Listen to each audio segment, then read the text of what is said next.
নিজের মনের সম্পদ দুনিয়ার সমস্ত সম্পত্তি একদিকে ফেলে রেখে অপরদিকে নিজের সন্তানকে ফেলে রেখে দুনিয়ার সমস্ত ভালোবাসার প্রেম আন্তরিকতা একদিকে রেখে অপরদিকে আমার মহান রবের আন্তরিকতার ভালোবাসা একদিকে। এই জন্য ইব্রাহিম আলাইহিস সালামকে যখন আল্লাহ পাক স্বপ্নের মাধ্যমে দেখান,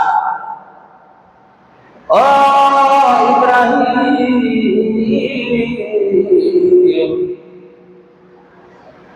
তোমার জীবনের সবচাইতে কাছে বস্তুটা মুহাম্মদের বস্তু, সেই বস্তুটা আমি আল্লাহর রাস্তায় কুরবানি করো। এই কথাটাই আল্লাহ তাআলা তার কোরআনুল হাকিমে বলেন, ক্বালা ইয়া বুনাইয়া ইন্নী আরা ফিল মানাম আন্নী আযবাহুকা ফানজুর মাযা তারা।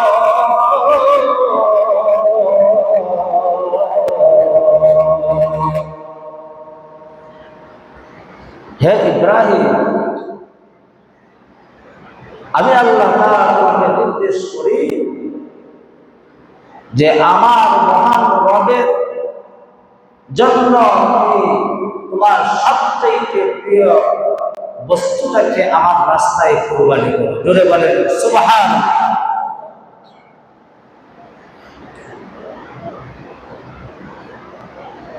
ইব্রাহিম আলাইহিস সালাতু ওয়াস সালাম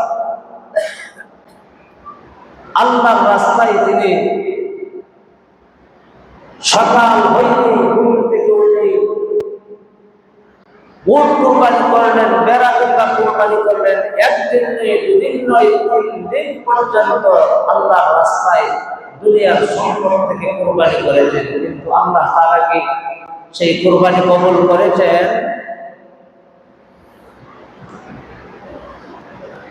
আল্লাহর রাস্তায় সেই কুরবানি কবুল হচ্ছে না, গ্রহণযোগ্যতা পাচ্ছে না। আবার স্বপ্নের মাধ্যমে দেখাইতেছেন, হে ইব্রাহিম, তোমার সবচেয়ে কাছের এবং প্রিয় বস্তুটাকে আমার রাস্তায় কুরবানি করো।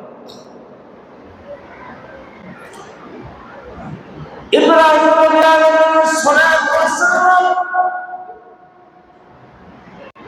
সমস্ত কিছুর চিন্তায় টেনশন করে দেখেন,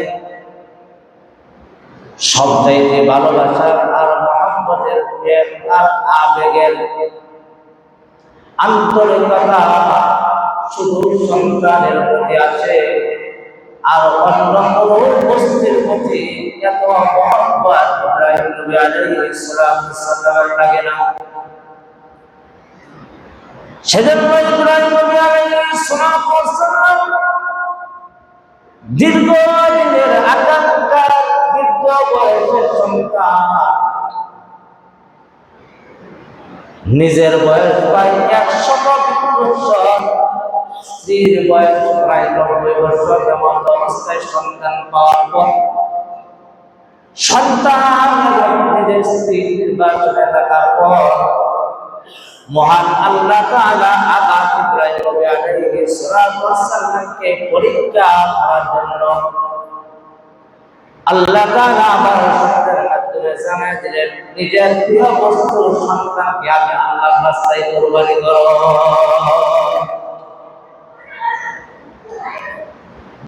ইব্রাহিম আলাইহিস সালাম সিরিয়া থেকে রওনা হয়ে আল্লাহর দরবার নিকট নিজের স্ত্রী এবং সন্তানকে রেখে দেওয়া, বিবির কাছে গিয়া সালাম জানাইল আর বিবিকে বলল, বিবিরে, দীর্ঘদিন পর তোমার সাথে দেখা, আমার সেই ইসমাঈল সন্তানকে সাজিয়ে গুজিয়ে আমরা এক মালিকের বাড়িতে দাওয়াতের জন্য যাব, মালিক আমাদেরকে দাওয়াত দিয়েছে। ইব্রাহিম নবী আলাইহিস সালাতু ওয়াস সালামের কথা শুনে বিবি বহুদিন পর স্বামীকে কাছে পাইয়া, সন্তান তার বাবার পরিচয় পাইয়া খন্দানরত জড়িত অবস্থায় সন্তানকে খুশির জেলায় খুশির অবস্থায় সাজিয়ে গুছিয়ে সন্তানকে ইব্রাহিম নবী আলাইহিস সালাতু ওয়াস সালামের হাতে সুপর্দ করে দিলেন। ইব্রাহিম নবী আলাইহিস সালাতু ওয়াস সালাম স্বপ্নের মাধ্যমে কুরবানি করার জন্য সেই কথাটা ওটা বিবির কাছে বলতে পারে নাই, সন্তানকে বলতে পারে নাই। না বলিয়া বলল, মালিক আমাদেরকে দাওয়াত দিয়েছে, মালিকের বাড়িতে যাওয়ার জন্য। ইব্রাহিম নবী আলাইহিস সালাতু ওয়াস সালাম সন্তানকে নিয়ে রওনা হয়ে গেল। নারীরা সন্তানের জন্য বাড়ি থেকে দূরে কোথাও গেলে মা ডাক কিছু সময় শুনতে না পায়, কিন্তু বাপ হৃদয়টা সন্তানের সঙ্গে জড়িত, পরিজার সাথে লাগায়। কখন সন্তান আসবে, কখন বসবে, পিছন দিকে তাকায় ঠান্ডা করে দীর্ঘদিন করে তার বাবার সাথে সন্তান যায়। এমত অবস্থায় স্বপ্ন এবং কুরবানি ইব্রাহিম নবী আলাইহিস সালাতু ওয়াস সালামের বাস্তবে যখন রূপান্তরিত হবে, তখন শয়তান আর সহ্য করতে পারে না।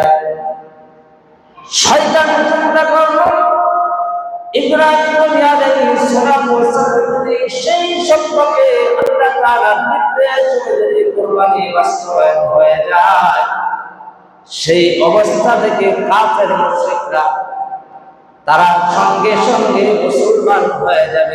বলেন সুবহানাল্লাহ। শয়তান সেটা দেখে সহ্য করতে পারে না, পেরে মা হাজরা আলাইহিস সালাতু ওয়াস সালামের নিকট গিয়ে বলল, হাজরা তুমি কি জানো দীর্ঘদিন পর সন্তান পাওয়ার পর, নির্বাসনে থাকার পর বাবা ফিরে আইসা এখন নিজের সন্তানকে সেই মিনার ময়দানে নিয়ে জবেহ করবে। জবেহ বলেন, একজন মা হয়ে নিজের আপন বাবা জবেহ করবে, সেই কথাটা শুনে কি একজন মা বরদাস্ত করতে সহ্য করতে পারবে? কিছু হা না বললে ঘুমায় না।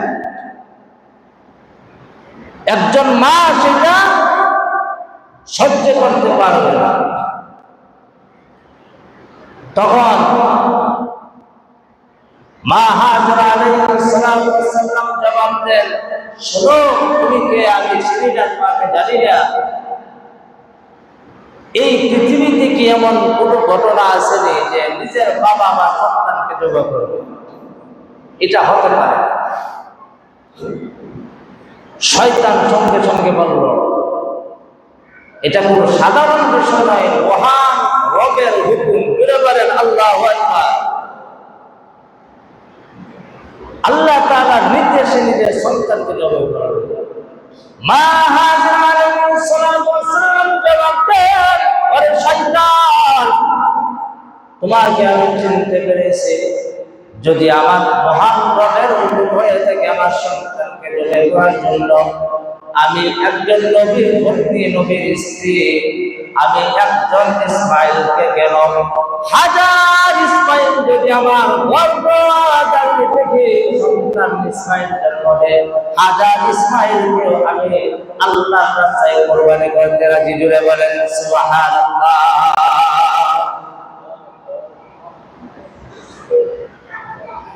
শয়তান সেখানে দেখলেন মা হাজরাকে আর ধোঁকা দেওয়া সম্ভব না।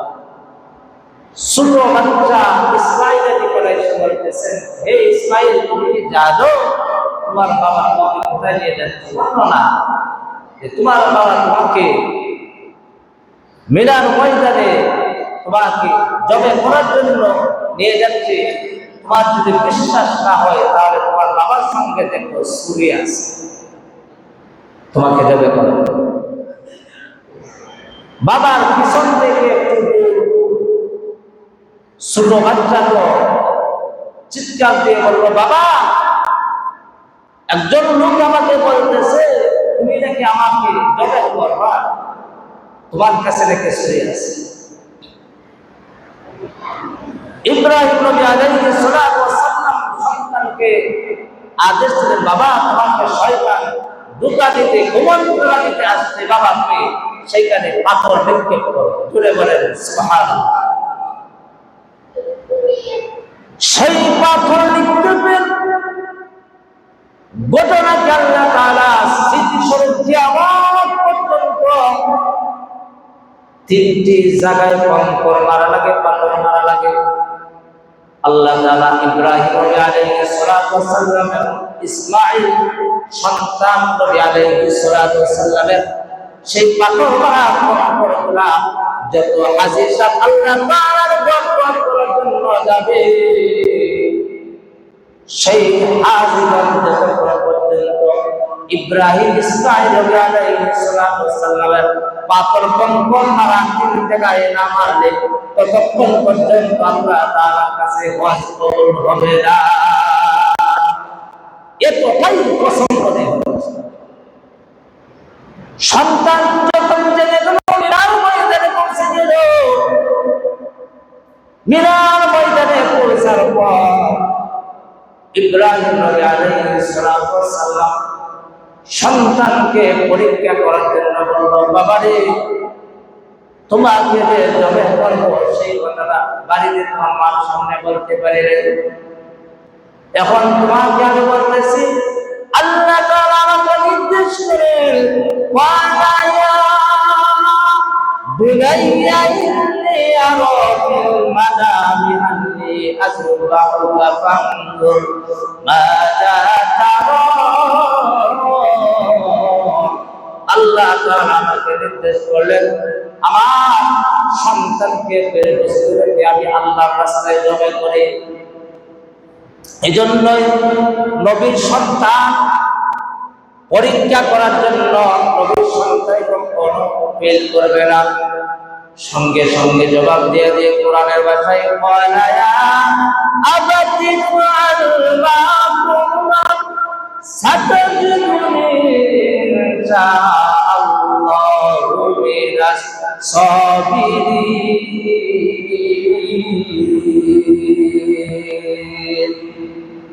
সঙ্গে সঙ্গে জবাব দেয়, বাবা, তোমাকে যাহা আদেশ করা হয়েছে তা তুমি পালন করো। আমাকে পৃথিবীতে যত মানুষ ধৈর্যশীল ছিল, ধৈর্যশীল, তাদের মধ্যে আপনি আছেন, আমাকে পাবেন। জোরে বলেন সুবহানাল্লাহ। আওয়াজ জোরে দিলে সমস্যা হয়ে বলে আপনারা সুবহানাল্লাহ জোরে করেন।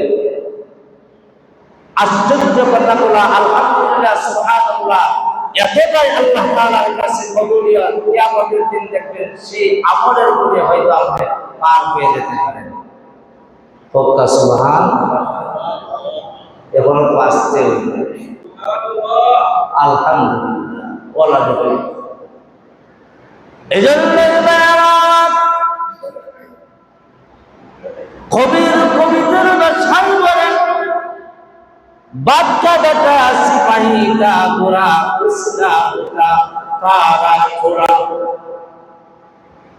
কথায় বলা হয়, বাপ কা বেটা সিপাহী কা গোরা, দেখতে হবে কেমন বেটা সন্তান কেমন। গাছ যদি ভালো হয় ফল ভালো হবে, গাছ যদি খারাপ হয় ফল খারাপ হবে। টেঙ্গা গাছে মিঠা ধরে না, আর মিঠা গাছে টেঙ্গা ধরে না। ধরে বলেন ঠিক না বেটে? এই জন্যই নবীর সন্তান সঙ্গে সঙ্গে জবাব দেওয়া, ইয়া রাব্বি ফালমা তোমার সাথে তুমি ইনশাআল্লাহ মিনাস সাবিরিন। বাবা, আপনার আদেশটা আপনি পালন করুন, আমাকে ধৈর্যশীলদের ভিতরে পাবেন। সুবহানাল্লাহ। আল্লাহ তাআলা যখন ইব্রাহিম নবী আলাইহিস সালাতু ওয়াস সালামের ইসমাঈল যখন কুরবানি করার জন্য জমিয়ে করার জন্য উদ্যোগ নিয়ে নিলেন, সকল কাজগুলা তারা যখন কুরবানি কিভাবে করতে হবে প্রস্তুতি নিলেন। প্রস্তুতি নেওয়ার সময় মুফাসসিরে কেরাম লেখেন, সন্তান বললে বাবা ভালো করে শুনে দান করো, চোখগুলা বাঁধো, হাত পাগুলা বেঁধে দাও। তাফসীরের কিতাবে লেখা হয় এইভাবে বর্ণনা করিয়া ইসমাঈল আলাইহিস সালাম ইব্রাহিমকে বলল, বাবা এবং সন্তান যখন প্রস্তুতি হয়ে গেল, আল্লাহ তাআলা ওই কালামের পাকের ভিতর অন্য আয়াত ওহীর মাধ্যমে জানায়া দেন, ফালাম্মা আসলামা ওয়া তাল্লাহু লিল জাবির ওয়া নাদাইনাহু আইয়া ইব্রাহিম قد صدقت الرؤيا إلا كذلك نجزي المحسنين আল্লাহ তাআলা বলেন, সেই দৃশ্যগুলো আমি দেখলাম, বাবা সন্তান পৃথিবীর সমস্ত মায়া ত্যাগ করে প্রেম ভালোবাসা আবেগ আন্তরিকতা সকল কিছু এক বাংলায় রেখে সমস্ত ভালোবাসা ও মহব্বত আমি আল্লাহর জন্য বাবা সন্তান প্রস্তুত হয়ে যখন ইসমাঈলকে শোয়ানো হলো, ছুরি গলায় লাগাইয়া দিল। আল্লাহ এমন অবস্থায় আল্লাহ তাআলা জিবরাইল আলাইহিস সালামকে ডাক দিলেন, হে জিবরিল, এই মুহূর্তে যাও আমার ইসমাঈলকে গিয়া সেই ছুরি থেকে রক্ষা করো। আর ছুরিকে বলা হলো ছুরি আমার ইসমাঈলের একটা পশম না থাকে। জোরে বলেন আল্লাহু আকবার। এমন অবস্থায় ইব্রাহিম আলাইহিস সালাম প্রথমবার যখন চেষ্টা করলেন, খাটে নাই, তখন চিন্তা করলেন মনে হয় ছুরিটা ভালো করে দাও হয় নাই। ছুরিটা একটা পাথরের মধ্যে করার কারণে পাথরটা টুকরো হয়ে গেল। আবার প্রস্তুত ছিলেন, প্রস্তুত হইয়া দ্বিতীয়বার বললেন, যতক্ষণ পর্যন্ত ইসমাঈলের গলা কাটা না হবে, রক্ত আদায় না রাখবে, ততক্ষণ পর্যন্ত আমি ছুরি চালানো বন্ধ করবো না। এই প্রতিজ্ঞা যখন করলো, আল্লাহ তাআলা ডাক দিয়ে বলেন, ওরে জিবরাইল যাও যাও, ইব্রাহিম যে প্রতিজ্ঞা করেছে রক্ত হাতে না লাগা পর্যন্ত ছুরি ক্ষান্ত হবে না। যাও যাও, জান্নাত থেকে দুম্বা নিয়ে যাও, আমার ইসমাঈলের গলার নিচে দুম্বার গলাটা পাঠিয়ে দাও। জোরে বলেন সুবহানাল্লাহ। দুম্বা জমা হয়ে গেল, হাতে রক্ত লাগলো। ইব্রাহিম আলাইহিস সালাম চোখ খুলিয়া দেখে ইসমাঈল তো দাঁড়ালো, মনটা খারাপ হয়ে গেল। মনে হয় আমার কুরবানি আল্লাহর কাছে কবুল হচ্ছে না, আবার চেষ্টা করি।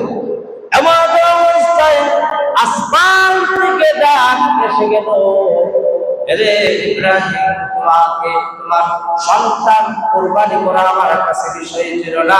আমি দেখতে চাই পৃথিবীর সমস্ত মহব্বত আর ভালোবাসার দিকে তোমার মন যায় না আমি আল্লাহর দিকে তোমার মন যায়। এইটা পরীক্ষা করার জন্য হে ইব্রাহিম, তোমার সেই কুরবানির স্মৃতির স্বরূপ কিয়ামত পর্যন্ত বহাল থাকবে। এবং তুমি যেহেতু তোমার বিবির কাছে বলে আসছো, মালিকের দাওয়াত খাওয়ার জন্য তুমি গেছো, আমি মালিকের পক্ষ থেকে যে দুম্বা তুমি জবাহ করেছো, সেই জবাহ মাংস তোমার বিবির হাতে নিয়ে পৌঁছায় দাও। এই কথাটাও কিয়ামত পর্যন্ত আল্লাহ তাআলা কোরআনে বলেন, বিজিবিহিল আযীম। দুম্বার মাংস হাদিয়া হিসাবে মা হাজরা ইসমাঈলের মার কাছে পৌঁছে দাও। জোরে বলেন সুবহানাল্লাহ। কুরবানি কার জন্য হবে? জোরে বলেন না, কুরবানিটা কার জন্য করব? আল্লাহ তাআলার জন্য। আল্লাহ তাআলা বলেন, লা ইয়ানালাল্লাহা লুহুমুহা ওয়ালা দিমাউহা ওয়ালাকিন ইয়ানালুহু তাকওয়া মিনকুম। আল্লাহ তাআলা বলেন কোন জন্তু জানোয়ারের রক্ত মাংস আদৌ পৌঁছে নাই, বুঝলেনি? আল্লাহ তাআলা কোনো বাপ বাটোয়ারা করবে না। আল্লাহ তাআলা বান্দার ইখলাস চায়, আন্তরিকতা চায়, বান্দা কতটুকু তাকওয়ালা হয়েছে, তাকওয়া আল্লাহ চায়। আল্লাহ তাআলা অন্য আয়াতে বলেন কুল ইন্না সলাতি ওয়া নুসুকি ওয়া মাহইয়ায়া ওয়া মামাতি লিল্লাহি রাব্বিল আলামিন। আল্লাহ তাআলা রাখতে বলেন বান্দা তোমার হায়াত এবং মরণ, তোমার কুরবানি, তোমার বাঁচা মরণ, তোমার সালাত, তোমার নামাজ, সকল কিছু পৃথিবীর কোনো মানুষকে দেখানোর জন্য না, কার জন্য হবে? জুড়ে বলেন কার জন্য?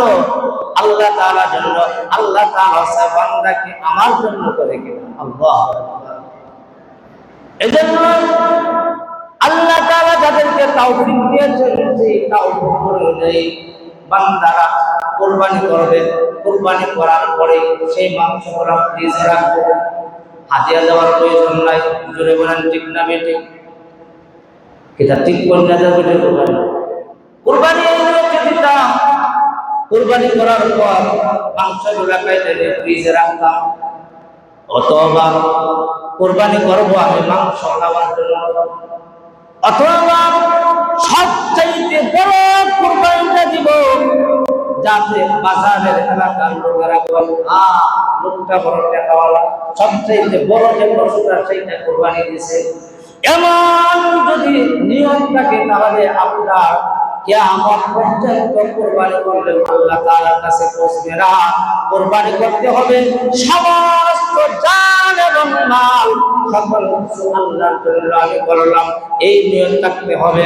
অথবা পয়সা বাঁচানোর জন্য অনেকে আছে ল্যাংড়া কানা খোদা, সেই পশুটা কিনে সেই পশুটা দিয়ে কখনো কিয়ামতের আগে কুরবানি করা জায়েজ হবে না। কুরবানি হবে এমন কুরবানি, মনের কুরবানি, নিজের পশুত্বর কুরবানি। ইব্রাহিম নবী আলাইহিস সালাতু ওয়াস সালামের সেই কুরবানির মধ্যে দেখা যায় কি রকম তাদের কুরবানি ছিল, মনের কুরবানি, দুনিয়ার সমস্ত প্রেম ভালোবাসা এক আল্লাহর জন্য কুরবানি। এজন্য যারা কুরবানি করার তৌফিক দিয়েছেন নিখুঁত পশুটির সুন্দর দেখে যাতে কিয়ামতের দিন সেই পশুটা আমাকে সিরাতের ফুল যাতে পার করতে পারে, দিয়া আছে না ভাই? সকলে বলেন আমিন। ভাইরা আমার, এইভাবে আল্লাহ তাআলার নির্দেশ রাসূল করিম সাল্লাল্লাহু আলাইহি ওয়াসাল্লামের শেষ পর্যন্ত শেষ উম্মতের জন্য সাহাবায়ে কেরাম জিজ্ঞাসা করেছিলেন কুরবানি করলে আমরা কি পাবো? সাহাবায়ে কেরামদের প্রশ্নের জবাবে আল্লাহর রাসূল সাল্লাল্লাহু আলাইহি ওয়াসাল্লাম বলেন ওয়ালা বিকুল্লি শারাতিন মিনাস হাসানা ক্বালু ওয়াসসুকু ইয়া রাসূলুল্লাহ ওয়া রাসূল। রাসূল করিম সাল্লাল্লাহু আলাইহি ওয়াসাল্লাম বলেন কিয়ামত পর্যন্ত সেই ইব্রাহিম নবী আলাইহিস সালাতু ওয়াস সালাম কুরবানি বহাল থাকবো এবং আমার শেষ নবীর উম্মতরা যদি সেই কুরবানি পালন করে কেমন সব হবে জানেন গো? একটা পশু গায়ে কিয়ামত পর্যন্ত কুরবানটা বাঁধে অসম লোক দুনিয়া শেষ করা সম্ভব নেই। যেই পরিমাণ রূপ আছে সেই পরিমাণ এক একটা নেকি দেওয়া হবে, যেই পরিমাণ পশম আছে সেই পশমের বিনিময়ে এক একটা নেকি দেওয়া হবে। এখন চিন্তা করে দেখুন যাদেরকে আল্লাহ তৌফিক দিছে না তাদের সেই আল্লাহর রাস্তায় কুরবানি করার জজবা হওয়া উচিত কিনা? মনের সেই চাহিদাটা আছে না নাই? আল্লাহ তাআলা সকলকে যেন কুরবানি করার তৌফিক দান করুন। আর এত বড় ফজিলতার সওয়াব সারা বছরে একবার আসে। আল্লাহ তাআলা যেন আমাদের মনকে যেন উদার মনে যেন আমরা দিল খুলিয়া খুশি মনে যেন আমরা আল্লাহর রাস্তায় কুরবানি করতে পারি। সময় শেষ হয়ে গেছে। আল্লাহর রাসূল বলেন ফাতিহু বিহা নাফসাল, তোমাদের দিল মন খুলিয়া একমাত্র রবের খুশির জন্য কুরবানি করো, নিজের খাওয়ার জন্য না, নিজের নিজ জমা রাখার জন্য না। সেইটা হাদিয়া হিসাবে মা যাদেরকে আল্লাহ নিজেই দিয়েছিলেন, আর আপনি সেই কুরবানি দেওয়ার পর আপনি সেই মাংসগুলা মানুষের কাছে, এতিমের কাছে, মিসকিনের কাছে, অসহায়ের কাছে, সাহায্যের কাছে পৌঁছায় দেন, নিশ্চয়ই সেই কিয়ামতের দিন সেই কুরবানি আপনার জন্য নাজাতের হয়ে যেতে পারে। সকলকে আল্লাহ তাআলা কামিয়াব করে কুরবানি কবুল করে সকলে বলেন আমিন। ওয়া আখিরু দাওয়ানা আলহামদুলিল্লাহি রাব্বিল আলামিন।